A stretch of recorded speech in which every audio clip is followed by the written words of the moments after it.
Hello जय हिंद दोस्तों, मैं रणवीर सिंह स्वागत करता हूं बार फिर से आप सभी का आपके अपने परिवार रेम्बा क्लासेस में। तो दोस्तों हम लोग बात करने वाले हैं 29 अप्रैल के करंट अफेयर के बारे में चर्चा करेंगे। कुछ महत्वपूर्ण क्वेश्चंस को देखेंगे, साथ साथ स्टैटिक जीके को भी हम लोग खत्म करते हुए चलेंगे एकदम से, है ना। तो पूरा कंप्लीट पैकेज मिलने वाला आपको, तो वीडियो को अंत तक देखिए, चैनल के साथ बने रहिए। चैनल पर नए हैं तो सब्सक्राइब कर लीजिए, बेल बटन को भी दबा दीजिए, जिससे मिल सकेगा जब से सबसे पहले आपको सूचना जब भी वीडियोज अपलोड की जाएंगी। और वीडियो को लाइक करिए। चलिए शुरू करते हैं। सबसे पहला क्वेश्चन क्या है, बिना समय गंवाए आगे बढ़ते चलते हैं हम लोग। State of the global climate 2022 की रिपोर्ट जो है जारी की गई है। तो ये रिपोर्ट किसने जारी किया है, ठीक है। State of the global climate 2022 तो अभी जारी हुआ है, 2022 का डेटा है, रिपोर्ट है। तो ये जारी किसने किया है, और पहले इसको हम लोग आंसर ढूंढते हैं, फिर इसने इस रिपोर्ट में क्या बातें कही गई उसको हम लोग देखेंगे।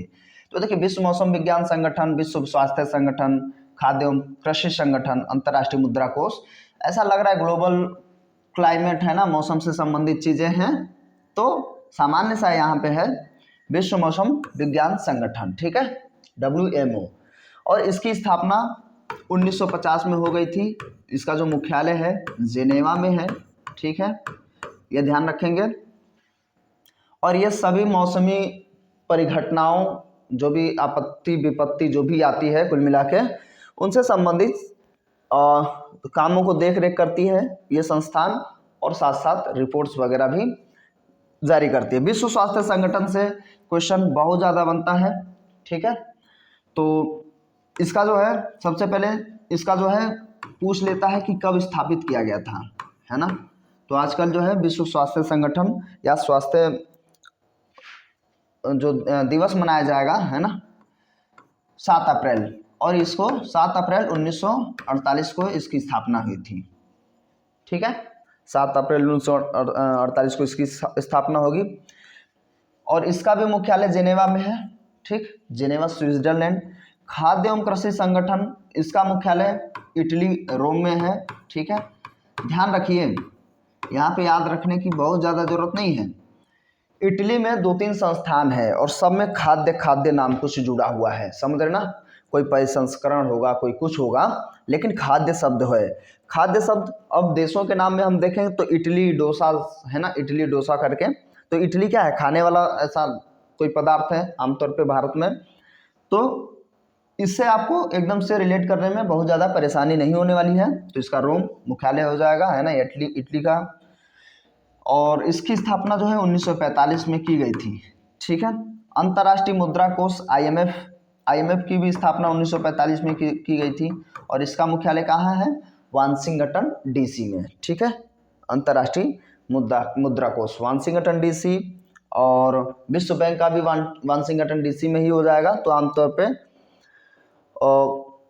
जो बैंक या कोष वाले चीज़ें होती हैं उसका भी वाशिंगटन DC में। कुछ ऐसे क्लू उस तरीके से हम लोग ध्यान रख लेंगे तो अच्छा रहेगा, ठीक है। आगे बढ़ते हैं हम लोग। अब रिपोर्ट देखते हैं, विश्व मौसम विज्ञान संगठन का जो रिपोर्ट है WMO का, वो क्या है। तो देखिए, इसने ज़्यादा कुछ नहीं ये बताया हुआ है कि भाई समस्याएं बढ़ रही तेजी से क्योंकि जलस्तर बढ़ रहा है। तो बढ़ते समुद्र स्तर से कृषि, वर्षा और सामाजिक ताने बाने को खतरा है, यह WMO ने चेताया हुआ है, रिपोर्ट में बताया है, ठीक है। इसका कारण ये है कि लगातार जो है ग्लोबल वार्मिंग बढ़ रही है ना। एक तो देखिए पॉल्यूशन, 1 बिलियन जनसंख्या टोटल हो गई, भारत नंबर 1 पे हो गया। बहुत कुछ चीज़ें तेजी से बढ़ रही पॉल्यूशन के पॉपुलेशन के मामले में। पॉपुलेशन बढ़ेगी तो स्वतः सी बात है पॉल्यूशन भी बढ़ेगा ही बढ़ेगा, और पॉल्यूशन की वजह से ग्लोबल वार्मिंग बहुत तेजी से बूस्ट हुई है। और नासा का जो है the Goddard Institute for Space Studies ने रिपोर्ट अपनी जारी किया, उसमें यह बताया कि 19वीं शताब्दी के बाद से, यानी कि हम कहें तो 1800 से के बाद 1900 के बीच में, इसके बाद से जो तापमान बढ़ा है, लगभग 200 सालों में तापमान इंक्रीज होकर के 1.1 डिग्री सेल्सियस तापमान बढ़ा है। बहुत ज़्यादा तापमान है परसेंटेज में आप देखेंगे तो, क्योंकि पहले जो था 13.7 डिग्री सेल्सियस औसत तापमान था, ठीक है। अभी तापमान 1 बढ़ करके क्या हो गया है 14.8 डिग्री सेल्सियस। तो जिसकी वजह से जो जल स्तर है वो बढ़ रहा है, तो तटीय जो प्रदेश हैं, जैसे अपने यहाँ गोवा है ना, तमिलनाडु केरला वाले क्षेत्र, महाराष्ट्र का मुंबई वाला हिस्सा, जो भी हैं जो तटीय क्षेत्र हैं, वो धीरे धीरे जलमग्न हो जाएंगे। वर्षा की क्रियाएं इधर उधर जो है बदल रही हैं। सामाजिक ताना बाना इसलिए बिगड़ जाएगा क्योंकि खेती बाड़ी सब जो है कहीं ना कहीं डिस्ट्रॉयड हो जाएगी। बरसात जब होना है तब नहीं होती है ना। जब गर्मी पड़नी है उस समय बरसात शुरू, या कुछ ऐसा कोई भी ऐसी घटना है जो आमतौर पे समस्या उत्पन्न कर रही है। तो लगभग क्या डेटा है 1.1 डिग्री सेल्सियस तापमान बढ़ा है। और अगर ग्लोबल वार्मिंग या गर्म गैसों ग्रीन हाउस गैसों में बात करें तो एक क्वेश्चन थोड़ा पूछ लिया जाता है जहाँ से ज़्यादा लोगों को कन्फ्यूज़न रहती है। पूछ लेगा कि कौन निम्न में से कौन सा जो है ग्लोबल या हम कहें तो ग्रीन हाउस गैस नहीं है। उसमें बहुत सारे sulphur dioxide, carbon dioxide, ethane, methane, propane जो भी है सारी गैसें दे देगा, ठीक है। उसी में एक विकल्प ये भी दे देता है सही आंसर के साथ साथ ओजोन। तो हम लोगों को ऐसा लगेगा है ना, इसमें से बहुत सारे लोगों को अभी ये चीज़ नहीं पता होगी, जो इसीलिए मैं इसको पहले बता रहा हूँ कि ओजोन जो होता है, ओजोन भी एक जब वो क्षोभ मंडल में होता है, हालांकि हम जानते हैं समताप मंडल में ये पाया जाता है, और ये हमें क्या करता है, बचाता है पराबैंगनी किरणों से, ठीक है। तो लगभग 20 किलोमीटर तक ऊंचाई में पाया जाता है, 15 से 35 किलोमीटर के बीच में जो है इसकी रेंज पाई जाती है ना। और डॉप्सन में इसको मापते हैं, चलिए ठीक है, ये सब चीज़ें हैं। और अब इसकी जो लेयर बनती है 1 mm में 100 डॉप्सन बनती है, तो मोटाई 300 डॉप्सन की है। ये सब वहाँ के लिए है, तो वहाँ जब है समताप मंडल में तो हमारे लिए लाभकारी है। लेकिन वही जब ओजोन क्षोभ मंडल में चला आएगा तो क्या हो जाएगा, वो भी क्या बन जाएगा, ग्रीन हाउस गैस, यानी कि गर्म गैस, ठीक है। कब, जब वो हमारे धरातल पे चला आएगा, ठीक है। तो ये याद रखेंगे, एक ओजोन और एक जलवाष्प, ये दोनों भी क्या है, ग्लोबल वार्मिंग के लिए जिम्मेदार हैं, यानी कि वैश्विक तापमान कहीं ना कहीं बढ़ाने के लिए कारकों में ये शुमार हैं। उसके बाद हम बात करते हैं आगे कहा जा रहा है किसने अपने सातवें टेस्ट में 50 विकेट लेकर के वेस्ट इंडीज के अल्फ बेलांटाइन से स्पिनर के रूप में सबसे कम मैचों में 50 विकेट लेने का रिकॉर्ड तोड़ दिया। तो आमतौर पर सबसे पहले भाई साहब ये जो थे सबसे कम मैच में इन्होंने 50 विकेट लिया हुआ था स्पिनर के रूप में। लेकिन इसमें जो देखिए सनत जयसूर्या नहीं है यहाँ पे, है ना। जयसूर्या का नाम सुने होंगे जो बॉलिंग ऐसे, तो एक दूसरे जयसूर्या हैं जिनका नाम है प्रभात जयसूर्या। तो प्रभात जयसूर्या ने अपने 7वें मैच में ही 50 विकेट ले लिया, और जिससे ये जो एक नया कीर्तिमान स्थापित किया है। बाकी और कोई विकल्प नहीं है, जडेजा, मोइन अली, ये तो अभी IPL चल रहा है, तो चेन्नई सुपर किंग के दोनों खिलाड़ी हैं, है ना।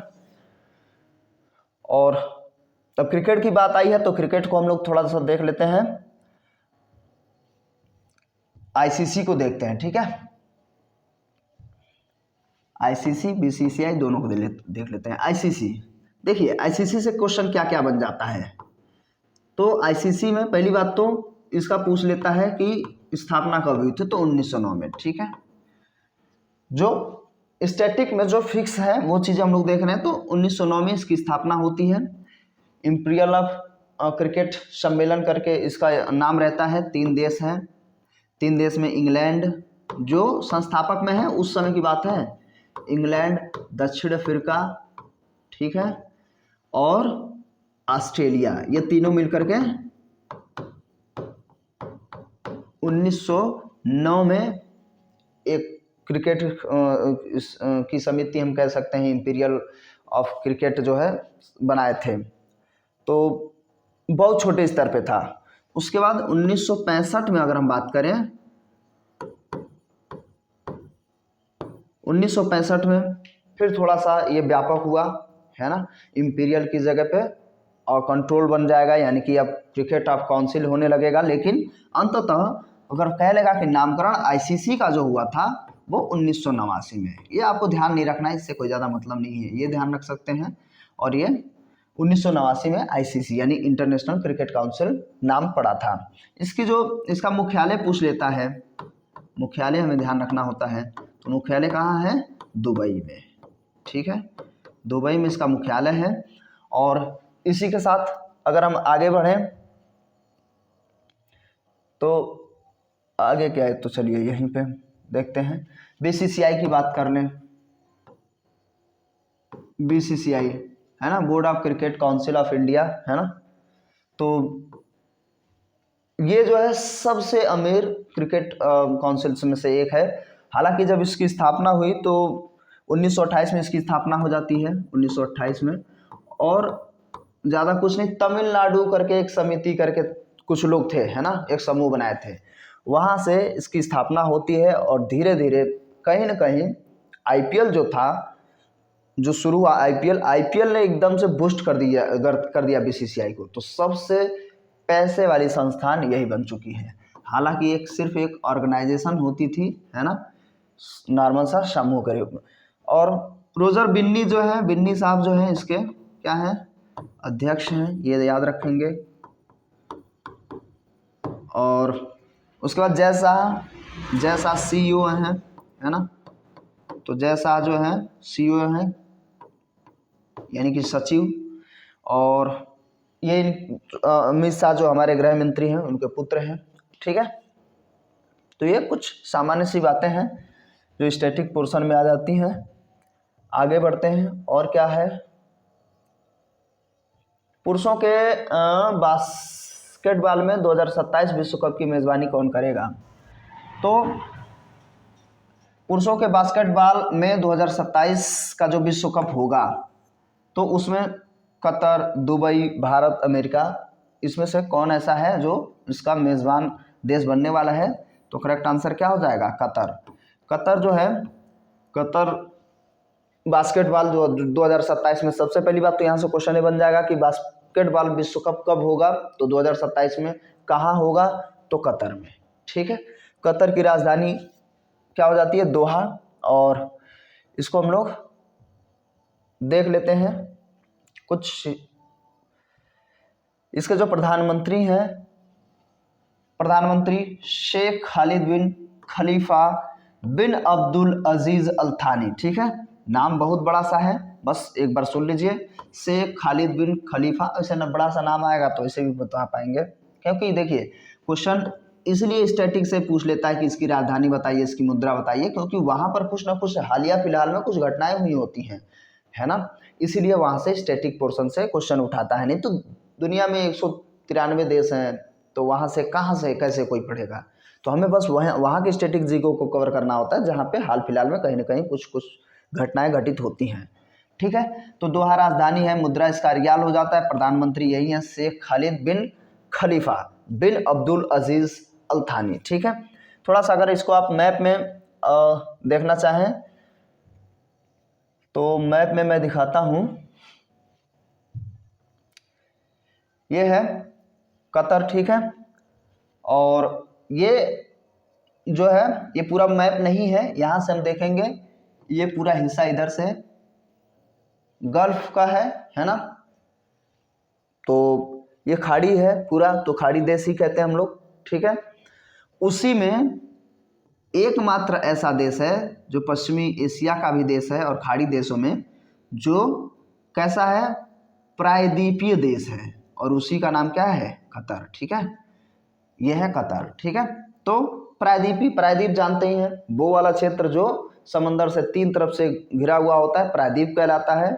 और उसी में हम उपमहाद्वीप की बात अगर कर लें तो उपमहाद्वीप क्या होते हैं? जो वो वाले हिस्से उपमहाद्वीप आमतौर पे तो इंडिया को कहा जाता है, प्रायद्वीप की ही बात कर रहा हूं मैं। प्रायद्वीप और एक जो सेंटेंस होता है खाड़ी, ये एक दूसरे को जो है अपोजिट होते हैं। तो खाड़ी वाला, मैं इसको इन दोनों का एक दूसरे से सेंस में ध्यान रखिए। प्रायद्वीप वो होता है जो पानी तरफ से 3 तरफ से पानी से घिरा हुआ होता है। ठीक है, प्रायद्वीप द्वीप मतलब चारों तरफ से पानी से घिरा हुआ होगा। ठीक है, द्वीपों में बात करें सबसे बड़ा द्वीप कौन सा हो जाता है? सबसे बड़ा द्वीप ग्रीनलैंड, है ना। और द्वीपी अगर मैं बात करूं, सबसे बड़ा नदी द्वीप तो हमारे यहाँ जो ब्रह्मपुत्रा नदी, उसी में असम वाले क्षेत्र में माजुली द्वीप है ना, दुनिया की सबसे बड़ी नदी द्वीप है। तो आप प्रायद्वीप समझ गए, 3 तरफ से घिरा हुआ होना चाहिए पानी से। फिर खाड़ी, खाड़ी वो पानी का हिस्सा जो वो भी 3 तरफ से ही घिरी रहेगी, लेकिन मिट्टी से, है ना, लैंड से।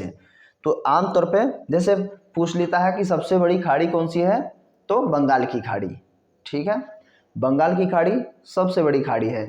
आमतौर पे वो 3 तरफ से मिट्टी से घिरी रहेगी, लैंड से घिरी रहेगी, महाद्वीपों से घिरी रहेगी, तो वो खाड़ी कहलाएगी, ठीक है। तो ये खाड़ी देसी है क्योंकि यहाँ पे खाड़ी वाला पूरा बना हुआ है, अरब खाड़ी, ठीक है। तो आगे देखते हैं।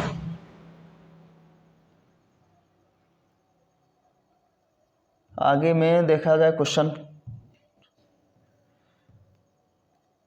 तो आगे बस इतना सा ही है, ठीक है। तो इस वीडियो में इतना ही रखते हैं। कैसा लगा वीडियो कमेंट करके ज़रूर बताइएगा, और चैनल के साथ जुड़े रहिए।